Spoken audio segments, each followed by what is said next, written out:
nolosha Ameerikaankan oo lagu magacaabo Johnson Dalton waxay ahayd mid si wanaagsan u socotay ilaa 2016 markaas oo uu go'aansaday inuu darawal ahaan uga shaqeeyo nidaamka dhaweeyaha ama Uber-ka loo yaqaan si uu u helo lacag dheeraad ah oo uu ku masruufo qoyskiisa yar. Dalton waxay saaxiibadiis ku tilmaameen inuu ahaa qof saaxiibtinimo iyo wanaagba leh, balse waqti kadib waxa uu noqday gacan ku dhiig la fuliyay dilal xiriir ah muddo hal maalin ah gudaheed, waxaana uu ku sifeeyay taas sabab la yaab leh oo la shaaciyay intii lagu jiray maxkamadayntiisa sanadkii 2019. balse intaynaan u gelin qisada ninkan Johnson Dalton oo dhammaystiran, fadlan waxaan idinka codsanayaa inaad kanaalka subscribe dhahdaan isla markaana like saartaan si uu u gaadho saaxiibo badan. Mahadsanidin.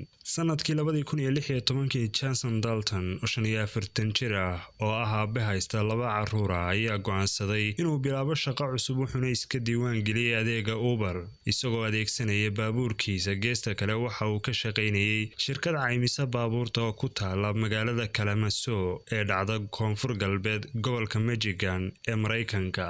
Dalton waxa uu ahaa mid qoyskiisa iyo asxaabtiisa dhexdoodaba kaga suntan dhaqan iyo akhlaaq wanaagsan. intii lagu jiray 2 bilood ee u horeysay shaqada dhaweeyaha ama Uber-ta, wax xabasho ah kalama kulmin rakaabkiisa, waxaana ay gabi ahaanba hawlihiisu u socdeen si ceeb la'aan ah iyadoo aanay jirin wax dembi ah oo u yaalay ilaa ay wax walba isbedeleen 20kii bishii February ee isla sanadkaas fiidnimadii oo ay noloshiisa oo dhammi dhanka xun u weecatay kadib markii uu rasaas ku dilay 6 qof, 2 kalena uu dhaawacay ka hor intii aan la xidhin subaxnimadii dambe.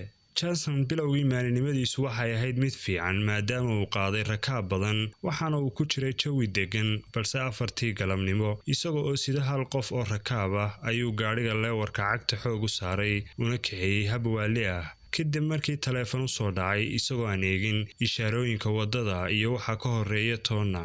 daqiiqadahaas halkii qof ee rakaabka ah ee saarnaa gaadhiga waxaa soo wajahday cabsi iyo argagax aad u weyn, waxaana uu dhowr jeer ugu qayliyey Johnson inuu istaago si uu uga dego, balse dheg jalaq uma siinin, waxaanay taasi kaliftay in qofkii rakaabka ah iska tuuro gaadhiga. isla markiiba qofkii rakaabka ah waxa uu wacay laamaha amniga si uu ugu wargeliyo arrinka ninkan darawalka ah ee sida waalida ah gaadhiga u waday, isagoo uga sheekeeyay sida ay wax u dhaceen, balse nasiib xumo fariintiisii cidna ma tixgelin. Daltonna waxa uu ahaa mid xor ah.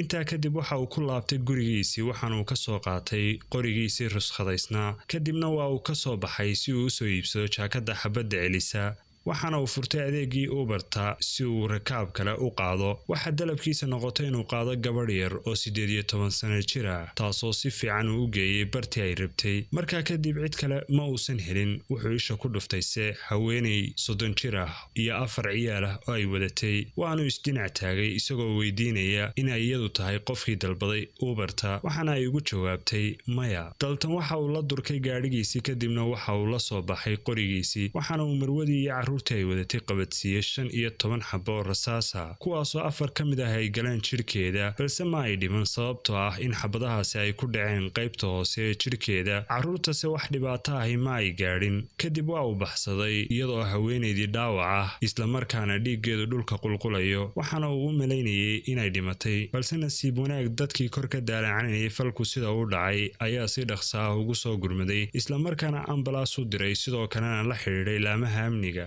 toogashada koowaad kadib, Dalton waxa uu aaday gurigii, waxaana uu kaga tegay gaadhigiisii, kadibna waxa uu fulay gaadhigii aabihii isagoo og in ay booliis ku raad joogaan, si fududna loo xidhi karo haddii uu ku sii socdo isla gaadhigaasi. sidii caadada ahayd, Johnson waxa u soo dhacay dhowr dalab oo Uber ah, waxaana uu shaqadiisa isaga watay si caadi ah, isagoo geeyey 4 rakaab ah bartii ay u baahnaayeen. isla saacaddu markay ahayd 10kii habeenimo ayuu Dalton ku soo degay goob baabuurta lagu iibiyo, waxaanu ka soo degay gaadhigiisii, kadibna waxa uu 18 xabadood ku dhuftay nin iyo wiil uu dhalay oo uu labadoodiiba dilay, kadibna uu haddana baxsaday. wiilka saaxiibadiisa oo arkaysay markii falkaasi dhacay ee gacaliyaheeda la dilay ayaa booliiska wacday oo uga warrantay sida ay wax u dhaceen. daqiiqado yar kadib ayaa gacan ku dhiigluhu waxa uu tegay goobta baabuurta la dhigo ama baarkinka maqaaxida Burger King oo u dhow goobta lagu iibiyo baabuurta. waxauna halkaasi ku toogtay tiro dad ah oo uu ku dilay 4 ka mid ah waxaana uu dhaawacay 1 qof halka intii kalena ay u suurta gashay inay meesha ka yaacaan isla mar ahaantaana ay booliiska wargeliyaan. markii ay booliisku dhageysteen markhaatiyaasha falalka isdaba jooga waxa ay bilaabeen howlgal ay ku baadigoobayaan dilaaga sida isdaba jooga wax u laynaya ee wata gaadhiga noociisu yahay Chevrolet ee midabka madowga ah leh. sidoo kale waaxda badbaadada dadweynaha ee magaalada Kalamazoo ayaa qoraal ay soo dhigtay barteeda Facebook uga digtay muwaadiniinta gaadhiga noocaas ah isla markaana haddii ay arkaan ay soo wargeliyaan. waxaana la bilaabay baadhista iyadoo la joojinayay baabuurta noociisa ah. intii ay bilaysku baadhista noocaasa ku jireen, Johnson waxa uu ahaa mid dalabaadkiisu isaga soo dhacayeen oo rakaabka si ammaan ah u geynayay goobaha ay rabeen isagoo aan wax dhibaato ah u geysan.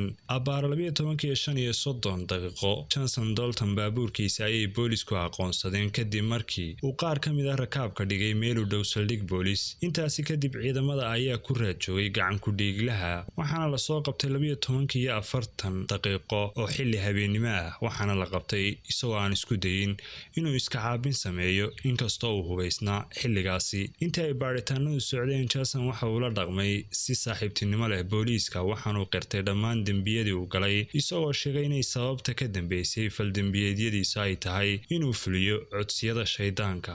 waxa uu qiraalkiisa ku tilmaamay in sumadda codsiga Uberta oo ahayd madow ay isu bedeshay casaan ama guduud isla markaana ay noqotay shaydaan amray inuu dil fuliyo. taasina ay tahay waxa uu dhaqan geliyay sanadkii 2019 go'aankii ugu dambeeyay ayaa lagu soo bandhigay kiiskan Johnson kaasoo maxkamadda ka hor qirtay isagoo sheegay inuu muddo dheer doonayay inuu arrintan sameeyo shaydaankuna uu ku amray inuu wax dilo maalintii uu fuliyay dembiyada. waxaana ugu dambeyn maxkamaddu ay ku xukuntay xabsi daa'im inta noloshiisa ka dhiman.